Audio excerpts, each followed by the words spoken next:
let's start it like this. Right now off the coast of Massachusetts, sharks have been spotted off Chatham. You heard all of the news. You watched the news last night. You saw them. Even Jack Harper. Now, I love Jack Harper. He was started in radio. He's at WCVB right now. I felt bad for him. Jack Harper was down in Chatham Harbor doing a live shot and talking about how you need to stay away from the seals. Because if you're near the seals, the shark may mistake you for a seal. And if there's blood in the water, you know what that means. Poor Jack Harper, he was standing on a paddle board.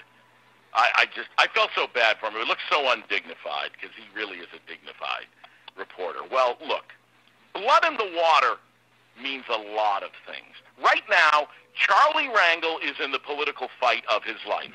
Yes, Charlie Rangel, 40 years representing Harlem. But, more importantly, Charlie Rangel is chair of Ways and Means. That committee in Congress is the most important. The most important. I mean, that's the plum committee. And it takes seniority and it takes a lot of friends in Congress to get that seat. Well, there are members of that committee. One who just happens to be from Massachusetts, a Massachusetts congressman who smells that blood in the water like the sharks off of Chatham.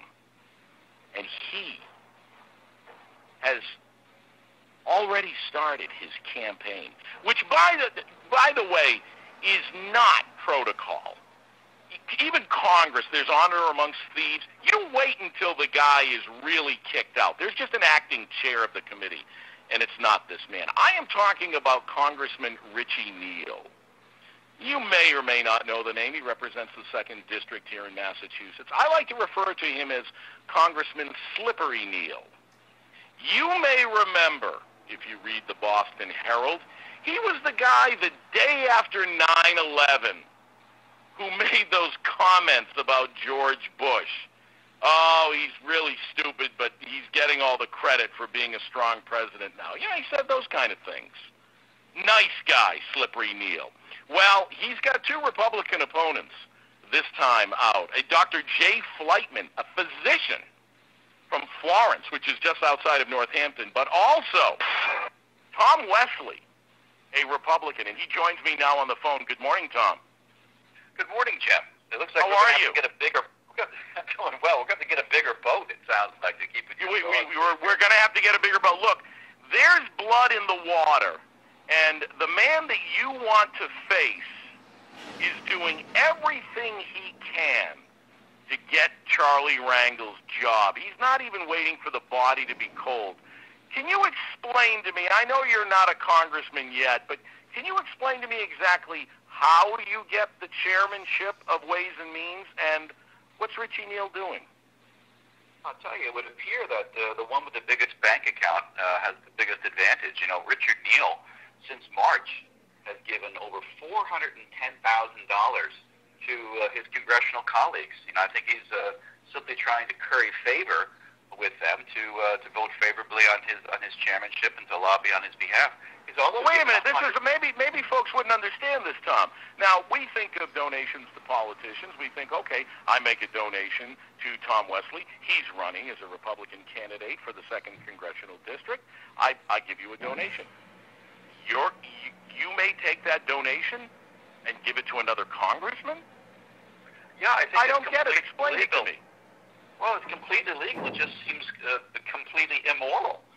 You're exactly right. If someone, believe me, I work hard to solicit donations to the campaign, and people give that money to the Tom Wesley for U.S. Congress campaign. But that would be my right to give it to somebody else, which I find to be, again, morally reprehensible. But that's what he's doing. So I may be a little naive here. So Congressman Richie Neal, who sits on Ways and Means, where Charlie Rangel is, well, he stepped down as chair. There's an acting chair. Charlie Rangel's in big, big trouble. He probably will not return to, there's a chance he'll be out of Congress if a plea deal isn't struck. And if he stays in Congress, he's certainly not going to be chair of Ways and Means anymore. So Richie Neal is on Ways and Means, and he's not the senior member, but he's been giving money to other members of Congress in the hope that what? That they will support him? Sure, and also, in addition to the $410,000, there's $170,000 that he's given to the Democratic Congressional Campaign Committee. So, at the Democratic National Committee level and at the House of Representatives level, he's doled out well in excess, almost $600,000. Remarkable. And this is clearly other people's money.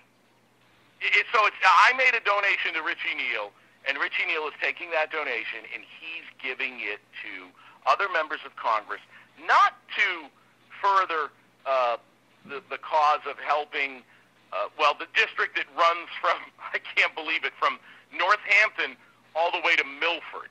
I mean, talk about gerrymandering. No wonder Tom Finneran got in trouble.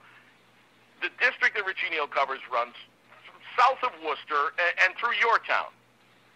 Right. I live in Hopedale. Right. Okay. All right. All the way out to Springfield. Okay.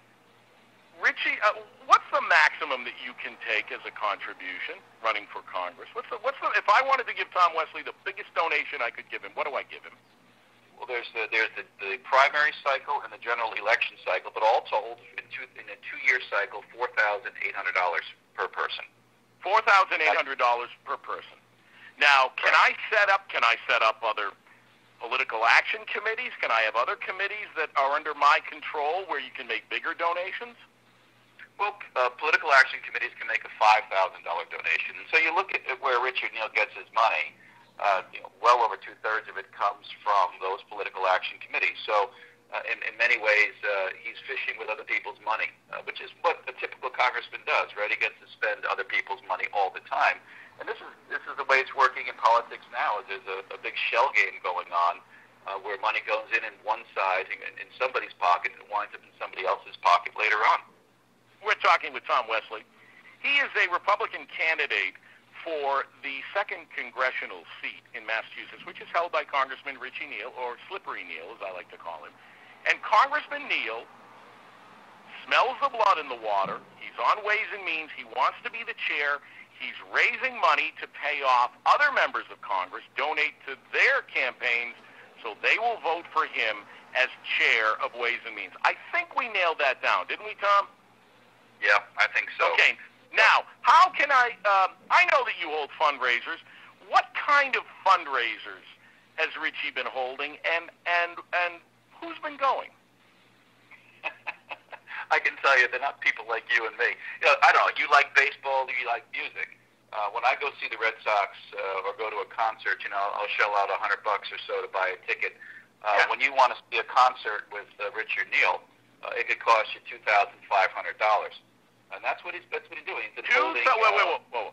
$2,500 to sit down and watch a Red Sox game with Richie Neal. Yeah, you have to go all the way to Washington to do it, though, by the way, because most of these fundraisers are held right outside of D.C. Okay, you know what? I need to hold you over. We're talking with Tom Wesley. He's running. Let's get back to this. So Charlie Rangel is in big trouble, and he's in big trouble for corruption. And it's corruption when he was chair of the Ways and Means Committee. And the way that he became chair of Ways and Means was that he raised a lot of money, and he gave that money to other members of Congress to help their reelection campaigns, and then they were indebted to him. So it was, the old favor thing. Congressman Richie Neal, right now, is a member of that committee, not the senior member, but he's been campaigning behind the scenes, which I'm told you're really supposed to wait until the body is cold. He's been campaigning behind the scenes to take that seat when it's decided, because someone is just the acting chair now, when it's decided either way what happens to Charlie Rangel. And it looks like Charlie Rangel will not be coming back to be chair of that. Now, we've got Sharks off the coast of Massachusetts. It's rather ironic that Congressman Neal had a party in Massachusetts on the Cape. What was that all about? Because I know I could pay $2,500 to go see a baseball game with him.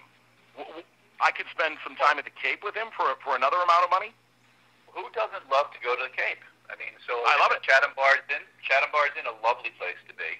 And for $5,000, you could spend a weekend, a summer weekend on Cape Cod. It was billed as, and it was paid for by the Madison PAC. $5,000 Now, I don't know for sure who went there, but I can guarantee you that the majority of people, if any, did not come from the 2nd Congressional District. They came from the well-heeled and well-oiled special interests from down in Washington. So basically, it's somebody like me or somebody like you. I'm not giving $5,000 to it. Well, first, I can't because I'm not a lobbyist or a PAC, but I'm not giving $4,800 to a candidate, even if I love them dearly. I don't have that kind of money. So that's correct. The average person in this state, unless you're wealthy, doesn't have that kind of money. So the money's coming from the lobbyists. They're coming from people who want something from you, and there's a few committees in Congress that are more powerful than House Ways and Means. They write all the tax laws. They're involved in trade policies, and of course, people have an interest in how the outcomes of those decisions come about, and that's what they're looking to do is influence. I'm looking at a website right now called OpenSecrets.org, and I can tell you this is not just a one-off event. There are concerts, and there are breakfasts, and there are baseball games ranging from $1,000 to $2,500 to $5,000 for people to pony up this kind of money. And then what happens? It gets redistributed to other candidates in Congress. It looks a little bit like bait and switch to me, but it's the way the game is played in Washington, and somehow they play with other people's money, and it doesn't seem real, but it is real, and the consequences are real. And look what's happening. Right, exactly. I mean, you need to look no further than what's going on with Charlie Rangel right now to say we need reform. And from all reports, Charlie Rangel was a well-respected guy and did serve his district well. But, he got involved in that machine, and he got to the top of Ways and Means, and this is what happened. And this is why Richie Neal wants it. Richie Neal wants it because that's where the money is. Well, I call it Potomac fever. For as well-intentioned as people are, they go to Washington, they spend enough time down there, they catch this fever, and they stop reading the front page of the Washington Post, and the next thing you know, they're reading the society pages, and they're figuring out who's got access to the president, who's going to be on Meet the Press, and they look at this and say, the yardstick that they use to measure their performance is from their peers in Washington, the political class in Washington, and not the people that sent them. And that's where this huge disconnect happens, and money just makes this more difficult to unravel. We're talking with Tom Wesley. He's a Republican candidate for the 2nd Congressional District, a seat held by Richie Neal right now, slippery Richie Neal. And I just think we're setting ourselves up for another disaster because Richie, I've said this about a lot of folks. I have a history with Richie Neal. I used to report on him. And I've said this before. There are certain congressmen, like Jim McGovern, who shares Worcester County with Richie Neal. Jim McGovern is left of President Obama. He's past Lenin, but he's a good guy. I won't support him because of his position, but he's a good guy. Richie Neal is not someone I feel you can trust. And putting someone like that in that position of power, the very fact that he wants that position of power, he's working so hard to get it, says a lot about him. And the fact that he's taking money from everywhere but his district says a lot. Now, Tom, I'm not running a campaign commercial here for you, but I wanted you here to make the point that people have a choice this year. You can sit there in Shrewsbury or in southern Worcester County or in Milford and say, Richie Neal, he's brought some good money to the district. Or you can say, I'm fed up with that. I'm going to draw a line in the sand. I'm not going to do that anymore because I'm going to stop voting for my self-interests. I'm going to vote for the people. This is what it is, Tom. This is exactly what it is. And again, I'm not doing a commercial for you. Well, this is an inflection point in American politics. It really is. And, the founders never intended people to stay there for 30 and 40 years. And Neal's been there for 22. And if he becomes the chairman of the House Ways and Means Committee, do you think he's going to step down anytime soon? No, he's going to be looking for another 15 or 16 or 20 years in that position to solidify his power. So, his predecessor, Eddie Boland, was in place for 35 years. Neal's been there for 22. That's 57 years of single-party rule. And quickly, I've got about 1 minute left. I want to ask you this, Tom. Richie Neal has never, as far as I know, never held a real job.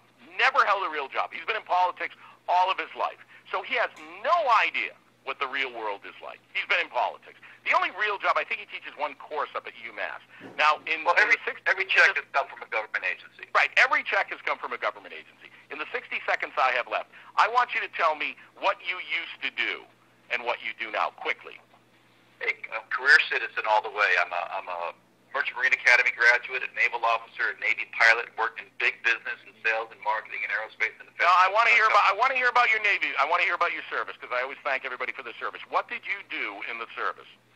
I was a naval aviator. I flew out in the Western Pacific during the Cold War, came back and worked in the Pentagon with the Joint Chiefs of Staff. So you flew helicopters. I flew helicopters. I chased submarines around the Pacific Ocean. It was quite an honor and quite a lot of fun. And now you are in the private sector. You're working in the private sector, and you've decided I'm going to be like George Washington. We served in the military, went back to my farm. Now I'm coming back. I want to run for office. Correct? That's true. I took an oath of office to support and defend the Constitution when I was 18 years old, and again when I was an ensign. And that statute of limitations has never expired on that oath. And I owe this to my family, my children, and to the country. Tom, I'm up against a hard break. I appreciate it. Tom Wesley, everybody, running for 2nd Congressional District.